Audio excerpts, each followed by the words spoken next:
New Central now at this hour begins with updates on the End Bad Governance protesters facing treason charges. Youth Rights Campaign YRC has officially disassociated itself from the Russian flag displayed during the August 1 to 10 hashtag End Bad Governance protest in Nigeria. This follows the recent arrest of YRC National Coordinator Adarimoye Michael Lenin and Monsieur Sadiq by the Department of State Security and the National Intelligence Agency. At a Lagos press conference, YRC activists called for the immediate release of the detainees, emphasizing their lack of support for Russia and denying involvement with the Russian flag. National Secretary Francis Nwakpa urged the government to release Sadiq, who is reported to be in poor health and urgently needs medical attention. Meanwhile, a federal high court in Abuja has granted bail to the End Bad Governance protesters facing treason charges. The presiding judge, Justice Emeka Nwite, set bail at 10 million naira each, with a surety of the same amount. New Central's Joshua Imarayi has the details in this report. The protesters were being charged with treason and being arraigned by the Nigerian police force on behalf of the federal government. The presiding judge, Justice Emeka Nwite of the Federal High Court in Abuja, following the hearing of bail application by the counsels of the defendant, granted bail to the 10 End Bad Governance protesters charged with treason to the tune of 10 million naira each. He says each defendant must provide a surety with the property in Abuja, depositing the property documents and swearing an affidavit of means. The counsels to the defendant, however, gave their position on the ruling. Charges have been filed against 10 of the first set of 49 defendants. Another set of 79 defendants are languishing in prison custody as we speak, without trial, without arraignment in court. What now happens to the first sets of 49 defendants and the remainder 39 of the first sets that are still languishing in prison custody, whose only sin was their daring to challenge the states to end bad governance and make the country better? I will not comment on the propriety or otherwise of what's already before the court. However, I enjoin the Nigerian government to get serious. Stop arresting labor leaders. Stop arresting protesters. Stop going after journalists. Focus on tackling insecurity in the country. Go and arrest Yabelu. Why are you scared of Yabelu? The counsel to the Inspector General of Police, however, expressed different views. So the issue of those defendants who have been separately remanded by the order of the court on a separate application, different from this one, can never be joined with this one. This ruling was based on the application that was moved in respect of this matter before the court. So the bail granted is only limited to this case and not to any other case. Pursuant to the ruling of Honorable Justice Emeka Nwite, the court has scheduled a trial date for the matter on September the 27th, at which time the case will be heard. In Abuja for New Central, I am Joshua Imarayi. Joining me to shed more light on this is legal practitioner and public affairs analyst Vincent Otaokpupu. Good morning, Vincent. You were in court yesterday. Can you tell us how the proceeding went? Okay, thank you for having me, and thank you, our wonderful audience. I was in court yesterday, and the proceedings went beautifully fine. We were there as the head of monitoring team for the Nigerian Bar Association, because the Mazi Afamosigwe, president of Nigerian Bar Association, who was just sworn in, adopted an approach called the proactive bar and the responsive bar, part of which is what we have started. And there's a department called Pro Bono department in the National Secretariat to assist indigent Nigerians and who could not afford legal services. So we are there to monitor and will continue to monitor activities. The ruling, remember that these persons were arrested and arraigned on the 2nd of September this month on offenses bordering on treason, treasonable felony, and what have you. The court took oral application and adjourned 11th yesterday for ruling. The ruling was delivered and the fellows were granted bail, for which you have listed the terms and the conditions of bail, 10 million naira in lump sum for each of them. For surety shall deposit the credentials and passport with the court. Surety shall have a landed property in Abuja. The defendant shall not participate in a public show or whatever, public rally and all those stuff, and or interview as the case may be. And that shall be detained pending when the perfection is done to their bail, the terms and the conditions of bail. So the court has the power to grant bail. Section 6, subsection 6A of the 1999 Constitution gives the court inherent power to grant bail as the case may be. Beyond this, the court predicated the action, the grant of bail, despite the fact that the offense for which they were charged bordered on capital offense, of which punishment is in most cases death by hanging on firing squad. Reference to section 161 of the Administration of Criminal Justice Act, which says, section 161 says, a person arrested, detained, and charged for offense punishable with death shall only be granted bail by a high court judge under a special circumstances. That is when the offense is committed and the punishment is death. Now, sub A says special circumstances means out of A health. B, sub 2 said certain circumstances can be described as 1 in the context of the section A health, A, B, when there's a delay by the prosecution. Then C, when in any other circumstances where the judge, any other fact, circumstances of fact, which the court has considered to constitute exceptional circumstance, the court can grant bail in a capital offense. Then section 162 also was referenced by the court as part of the section upon which the grant of bail was predicated, that the court can grant bail to defendant charged with the offenses punishable with terms of imprisonment exceeding 3 years, as the case may be. Then section 163 also provided that the court, except in other grounds other than those listed by section 161 and 162 earlier mentioned, that the court can also grant bail under exceptional circumstances, which the court have exercised in this context. Now, we must know that the principles that regulate the grant of bail in our judicial, adversarial, judicial criminal system has to do with that the bail must be granted by the court judiciously and judicially for the interest of justice, taking into account the consideration some factors which the court, I believe, considered. One striking comment made by the judge yesterday in the grant of bail was that not minding the fact that the offense for which the defendant were charged borders on alleged capital offenses, the punishment borders on capital offenses, that the court is inclined to grant them bail for the interest and overall interest of justice. We say in law, pro bono publico, for the public interest. All right. And I want to tell you. Yeah, sorry to butt in, but due to the interest of time, some argue that these bail conditions that you've also explained are too strict, making it unlikely for all the defendants to be able to secure bail. Can you tell us what's your view on that? Yes. The Administration of Criminal Justice Act and the case laws litany and the copy of judgment already delivered by the Supreme Court, which borders on when the conditions of bail are stringent and harsh, and such that the defendant is not able to comply and perform or the condition for bail. There's a procedure provided under the law, which I believe that the lawyers in the matter should also adopt. By today, tomorrow, or next tomorrow, peradventure, they were not able to perform that. The law requires the counsel to apply to the same court for a variation. A court that have granted bail in a capital offense of this matter, alleged capital offense of this matter, can also vary the order by motion. Oh, my lord, the court has granted an order, certified copy of the order is hereby attached. The fellows have attempted to meet up with the terms and conditions of bail, but they have not been able to meet up X, Y, Z. The court for the interest of justice is hereby prayed to whittle down and vary the order so as to meet the interest of justice. I don't know. I don't believe that the court will say no, haven't granted bail. So bail in capital offenses are granted in exceptional circumstances.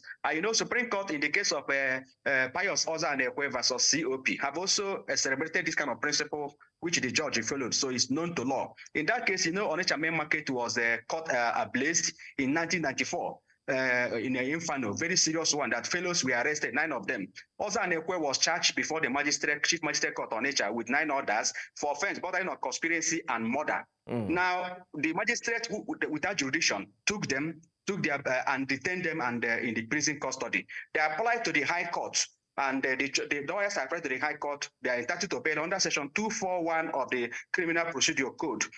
The judge took agreement of both parties and refused application because to him, it borders on capital offenses. On further appeal to the Court of Appeal said no, that the fellows are entitled to, that bail can be granted in a capital offense on the ground that when the judge, exceptional circumstances constitute that when the judge sees that there is no prima facie case or proof of evidence, the prima facie case attached before the court in support of the alleged crime, the court cannot just allow these people to languish in the detention. The court can grant them bail pending trial. All right. Mr. Otapogo, let me come in quickly. Just one last question because we're out of time. So that presumption of innocence, I get your point. Guarantees that the Constitution can make meaning in law. So the bail granted yesterday was a welcome development, and it speaks volume. The previous order made by the judge for detention within 60 days, which a lot of people have clamored, there's a pending application to set it aside, is of no moment and make no meaning again, because the judge has asked them to be detained for 60 days, have already now asked them to be released. So it's a welcome development and a good news for the defendant. It is also bad for those who have not been charged to court. All right, I guess we'll come back. We'll talk about that one later on, those who haven't been charged, since our focus has been on those who have been charged. And yesterday we did get a statement, especially coming from the court. Thank you so much, Mr. Vincent Otapogo, for joining us here on News Now. Thank you. Thank you for having me. All right, great. Let's head now to Borno State, where we understand that the catastrophic flood has displaced at least 414,000 people and claimed 30 lives so far.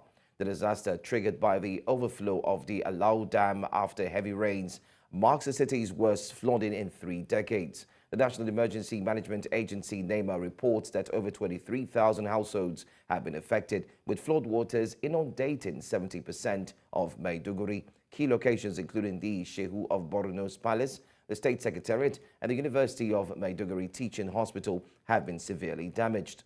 The flood also devastated the Sanda Kiarimi Park Zoo, wiping out 80% of its animals. Water levels have begun to recede, but the impact remains profound. Well, let's now cross over to Maiduguri, where our correspondent Umaru Kirawa brings us the latest. Good to have you again here this morning. Listening to your first report in the early hours on Breakfast Central. Kindly give us an update on what the current situation truly is. We do hear that the water is receding. And what's the likelihood of the 10,000 naira that was given to each person? Give us a round report on what the situation truly is concerning all of that.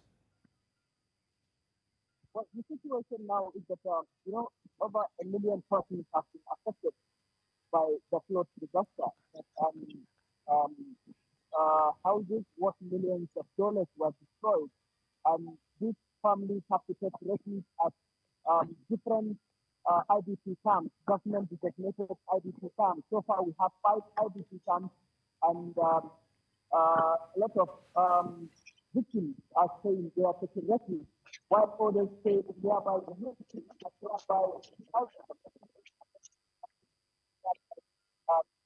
communities and houses of friends and families within the metropolis.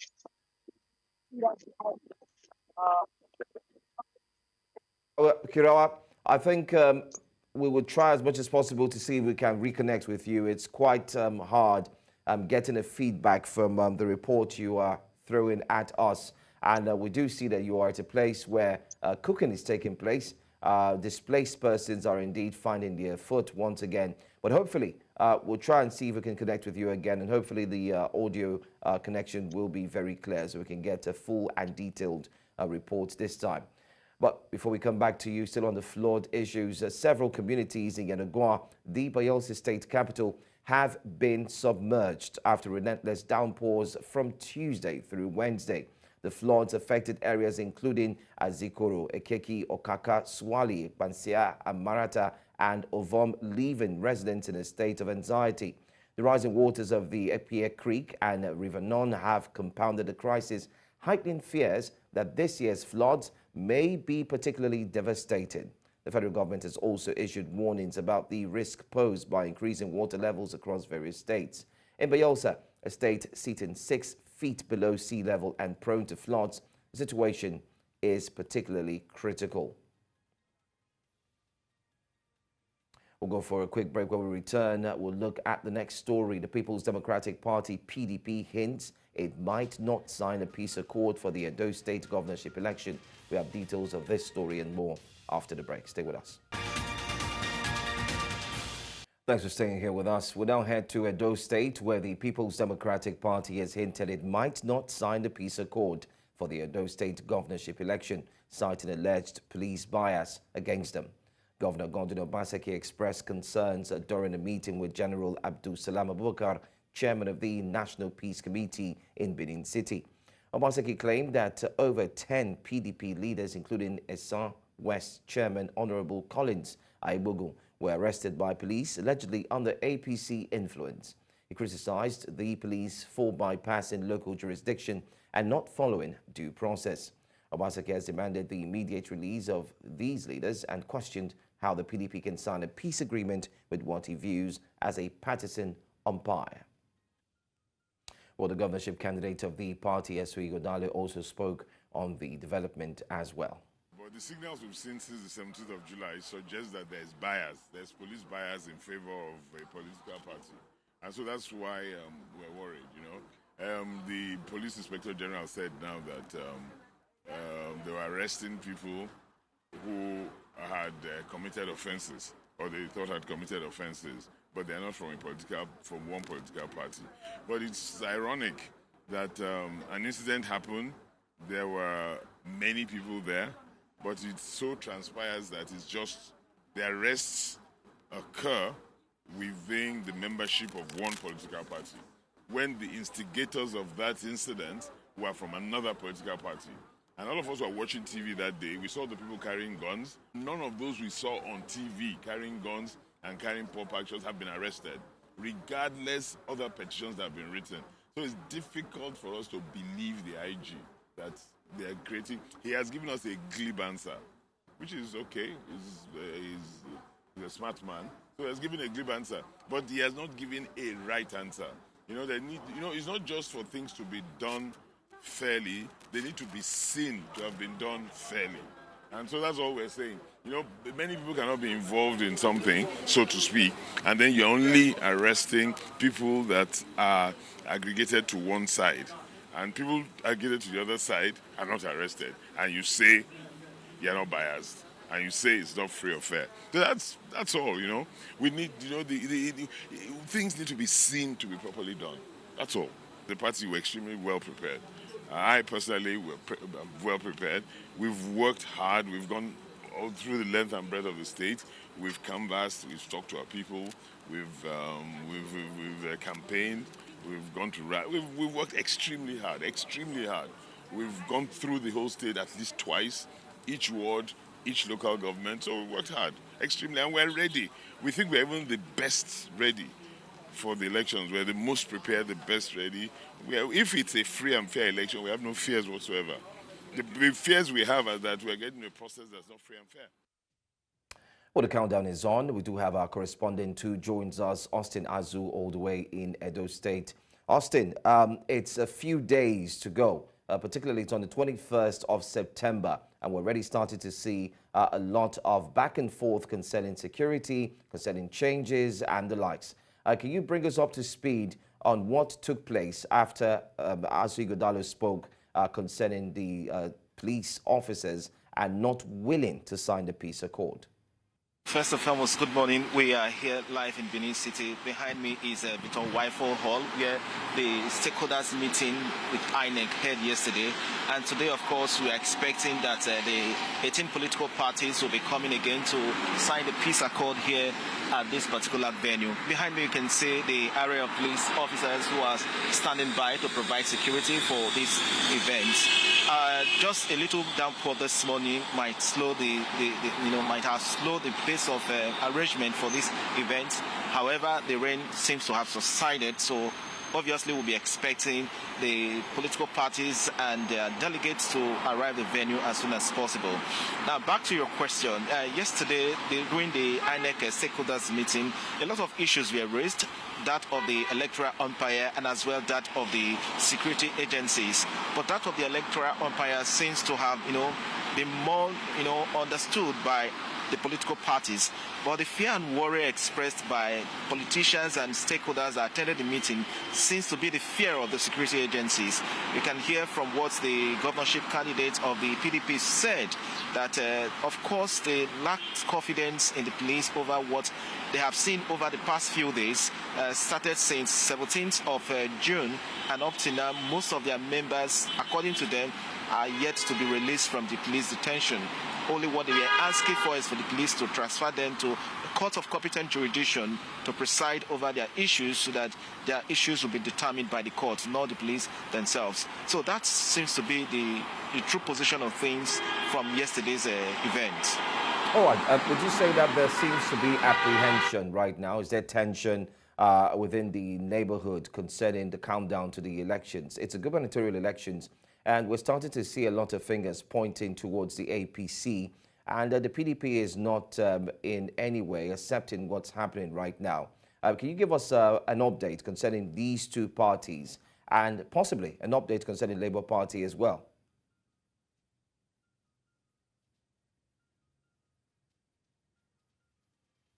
Of course, Edo election has become, a center of attraction when it comes to Nigeria off-cycle election because of the peculiarity of the states. And don't forget to on the 17th of June, the attack on that was the deputy governor Philip Shaibu, and snowballed into several issues.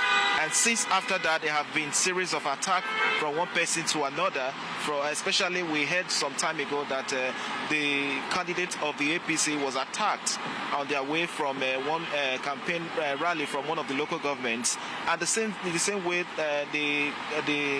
the senator representing Edo North was equally attacked. This convoy was equally attacked. So there have been series of attacks and here and then. So it seems the political atmosphere here is tensed up already, and that's why this peace accord is very sacrosanct for the political parties to affirm that before, during, and after the election, there will be no crisis in the state. Election will be held across the 18 local government area simultaneously, both in the riverine area and all nooks and crannies of the state, that there will be no violence. That's just the only guarantee that the peace accord seeks to achieve today. All right. Thank you so much, Austin Azu, for bringing us an update concerning what's going on, especially in Edo State as the countdown continues to September 21. We'll indeed circle back to you possibly in our subsequent news bulletin. But away from that, a group of pensioners on the edges of Abia Pensioners Forum has urged Governor Alex Otti to pay their gratuities and pension arrears purportedly written off by the government. Spokesperson and coordinator of the forum, Chukwuemeka Okezie, at a press briefing said it was wrong for the government to enter into a memorandum of agreement with pensioners at a time they were most vulnerable. Now, he accused the leadership of Nigeria Union of Pensioners in the state of compromise, saying it couldn't have negotiated their gratuity and pensions, which he said are personal. The forum therefore called on Governor Otti to rescind the memorandum of agreement and begin payment of the arrears in installment. In a quick response, Commissioner for Information in the state, Oke Kanu, said the pensioners ought to have channeled their complaints to the appropriate quarters. On assumption of office, His Excellency started paying half pension. Even after the verification exercise of pensioners, this practice continued. Pensioners therefore started wondering how someone who promised to clear the arrears of pension could start piling up his own arrears. That was the first red flag to pensioners. Regrettably, the anticlimax of our expectation came in March 2024, when we started receiving alerts for the purported arrears of pension. Lo and behold, it became a case of total disappointment for most pensioners, especially those whose arrears ran up to 40, 50, or 60 months. I hope this is not a dissident group within the Abia pensioners, okay, that's going to go and meet and they are talking of trying. In fact, it sounds as if they are trying to blackmail government. Now, it's very unfortunate to hear this because they have channels to reach out to those who are responsible for issues concerning their welfare in government. So this group of people, I'm surprised to hear them talk about government not keeping to the terms of agreement that government have with pensioners, when ordinarily another group of pensioners are singing the praises of the governor and the government he leads, to the effect that this, the pensioners have been paid their arrears, and since April they've been receiving their full monthly. Meanwhile, pensioners in Nigeria have called on the federal government to alleviate the suffering on citizens brought about by the removal of petrol subsidy. This was as the Nigerian Union of Pensioners spoke to newsmen in Abuja, saying members of their union are worse hit by the hardship being faced by citizens. They urged President Bola Ahmed Tinubu to live up to his responsibilities, shun international economic models, and revive the nation's economy.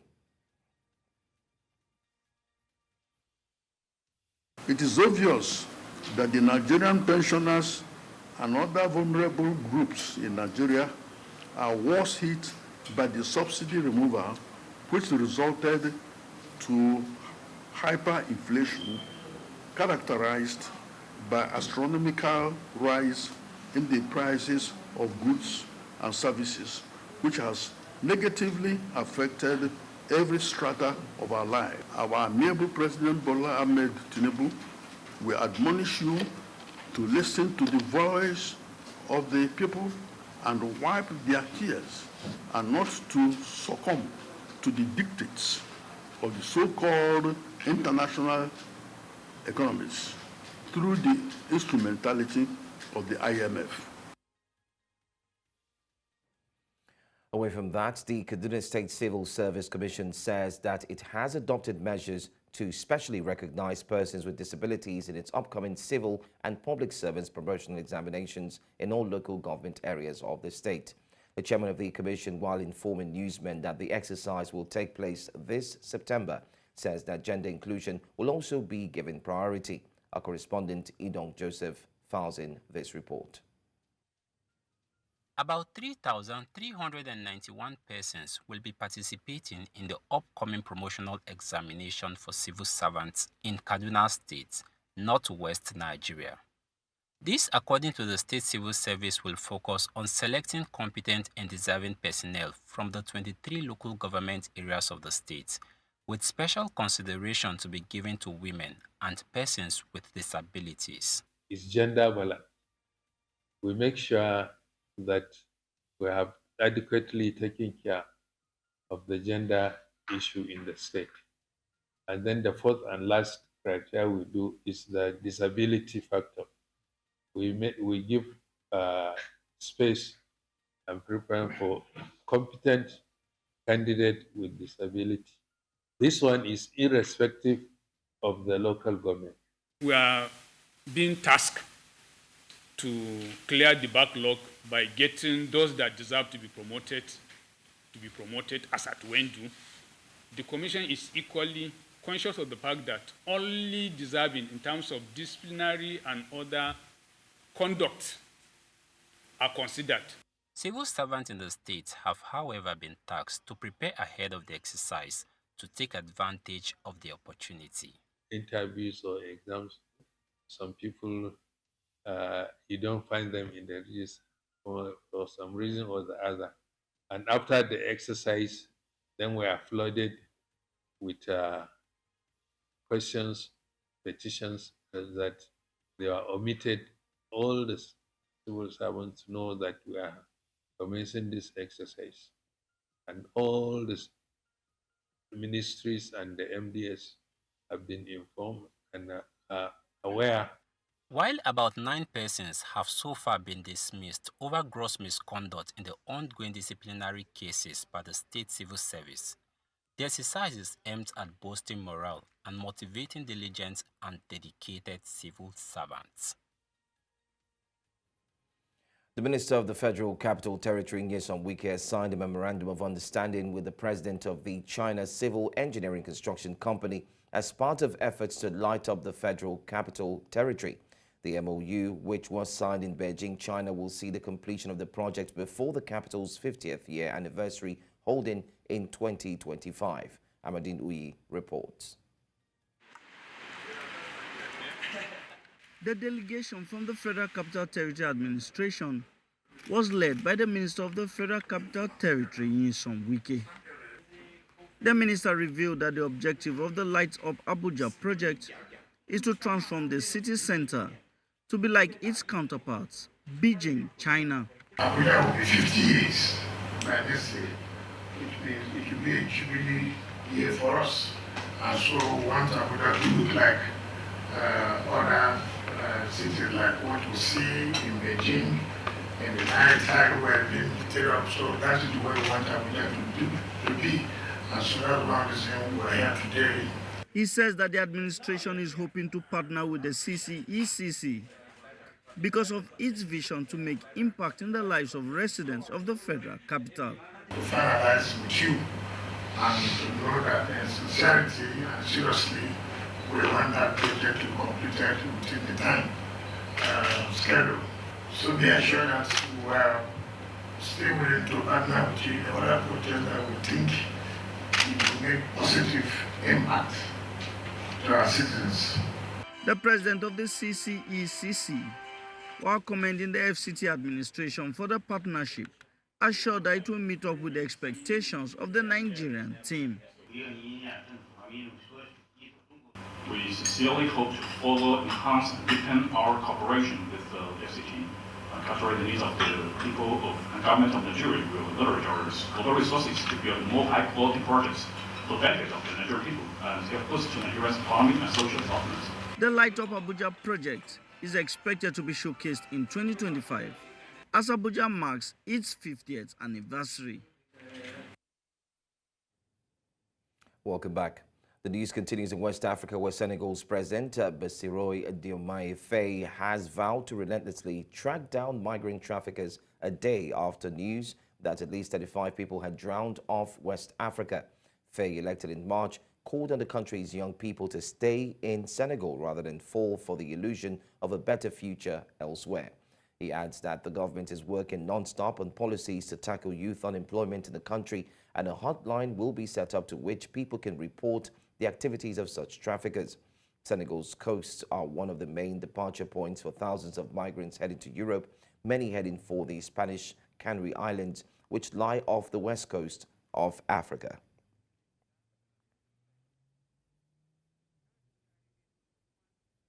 More than 60 individuals accused of crimes including rape and arson during an attempted jailbreak in the Democratic Republic of Congo appeared before a military court on Wednesday.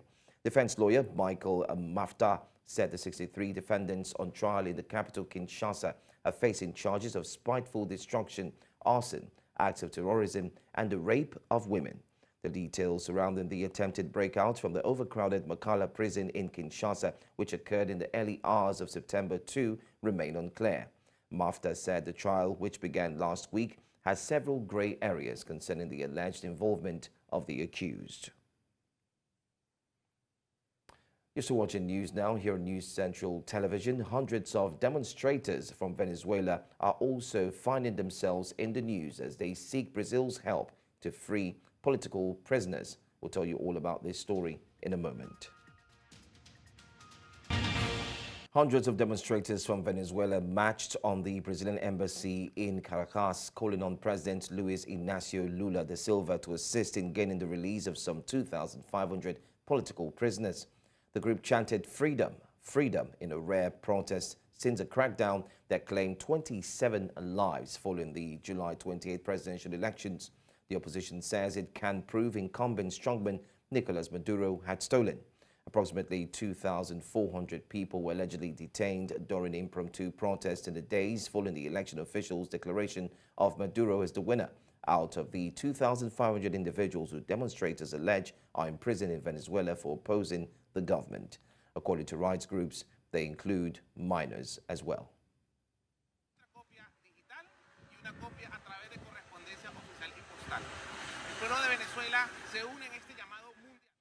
Australia's Defence Minister Richard Marles tells Parliament that he has written letters to commanders in a move to strip medals from those in charge of units involved in alleged war crimes and unlawful conduct in Afghanistan.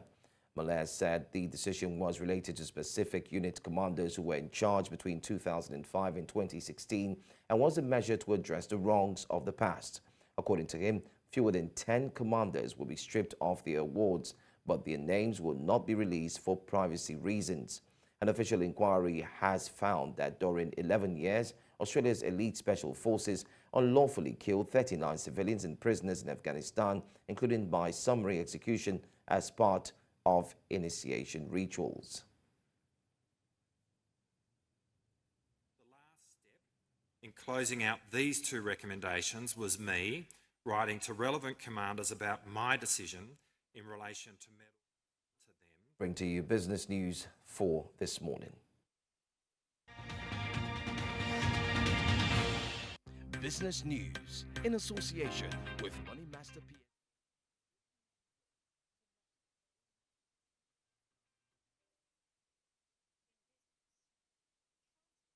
Breached loan covenants for the second year, grappling with a debt burden that restricts vital infrastructure investments.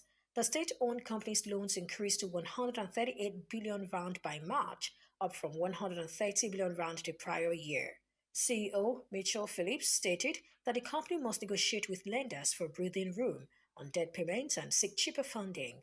Meanwhile, the yield on Transnet's $1 billion Eurobonds due in 2028 rose to 7.51%, although it remains down about 150 basis points from last year, indicating investor confidence in government support. Still in Southern Africa, the South African government has rejected public sector workers' demand for a 12% pay increase, citing it as unaffordable. Instead, it offered a 3% raise, according to Friki de Bruin, General Secretary at the Public Service Coordinating Bargaining Council. The workers' proposal will require 140 billion rand, which is deemed totally out of budget. Public servants are also seeking a 2,500 rand increase in their housing allowance and a raise in the danger allowance. Negotiations are set to resume in early October, ahead of the midterm budget update on October 30. Zimbabwe's major miners are seeking $182 million to develop 200 megawatts of locally generated solar power. This is according to Norman Moyo, CEO of Grid Africa. An agreement has been signed with the Intensive Energy User Group, which includes companies like Impala Platinum Holdings and Riozim. Moyo stated that discussions with funding partners, including banks and vendors such as Power China, are ongoing with a financial structure of 70% debt and 30% equity. The initiative aims to address Zimbabwe's energy shortages exacerbated by drought and enhance the mining sector's contribution to economic growth. The first phase targets miners with projects ready for financing. And finally,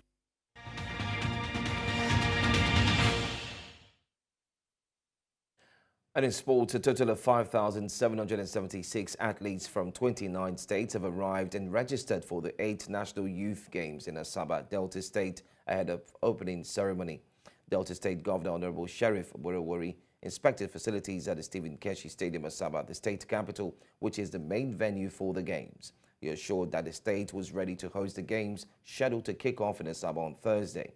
The governor, who inspected the swimming pool, shooting range and other facilities at the indoor sports hall, was conducted around by the chairman of the local organizing committee, Chief Solomon Ogba, and top officials of the State Sports Commission. Nigeria's junior Tigers have secured their place in the semi-finals of the FIBA Under-18 Women's Afro Baskets, defeating Egypt 66-51 in their quarter-final matchup. The victory marked a sweet revenge for the Nigerian teams, who had suffered a 72-60 loss to Egypt earlier in the tournament. The junior Tigers will now face Uganda in the semi-finals, seeking another redemption after falling to the Ugandans 80-64 in their final group game. The Nigerian team dominated from the first to the third quarter, first outscoring Egypt by 54-36 in favor of the West Africans. Although Egypt outscored Nigeria 15-12 in the fourth quarter, their strong finish was insufficient to overcome the deficit they had accumulated in the previous three quarters. Let's still tell you more about sports. The Nigeria Premier Football League, NPFL, has officially postponed the match day 2 fixture between El Kanemi Warriors and Kwara United. The match, initially slated for Sunday, September 15, has been rescheduled due to the flood currently affecting Borno State. With a state of emergency declared in the region, it has become impossible for El Kanemi Warriors to host the match as planned. The NPFL, in coordination with local officials and the Nigerian Football Federation (NFF), will monitor the situation closely before deciding on a new date for the fixture. The safety and well-being of the players, staff and fans remain a top priority for the league during this challenging time.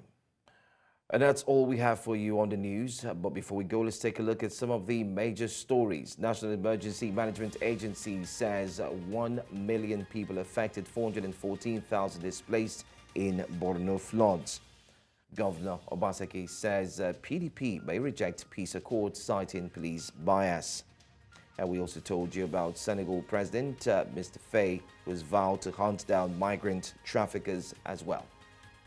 You can be part of the news, sending your report to the WhatsApp number on the screen. And follow us on all socials. We are at News Central Television. You can also watch us live 24 hours a day, 7 days a week. We are on DSTV, channel 422, Star Times, channel 274. You can stream live on YouTube as well as on Facebook. I'm Joe Hanson. Thank you for watching.